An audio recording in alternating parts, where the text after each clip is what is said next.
katika bonde la uvuli wa mauti, sitaogopa mabaya, maana uko na mimi. Simama na mimi sasa. Baba, katika jina la Yesu Kristo, naita malaika wa nguvu, naita malaika wa nguvu, naita upanga ukatao kuwili, na kemea katika jina la Yesu Kristo.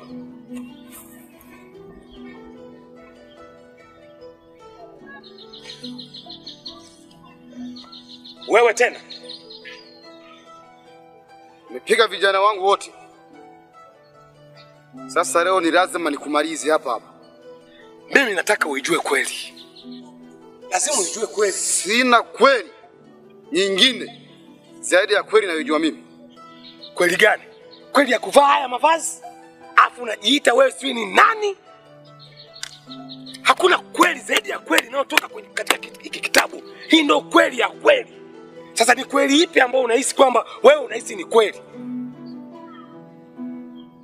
Baba, katika jina la Yesu Kristo. Baba, katika jina la Yesu Kristo. Baba, katika jina la Yesu Kristo. Moto. Jina la Yesu Kristo. Katika jina la Yesu Kristo. Baba. Mtoto mdogo sana wewe. Nataka kupambana na watu wakubwa. Nalijua vizuri mimi wewe. Nalijua vizuri. Leo ninakumaliza hapa hapa.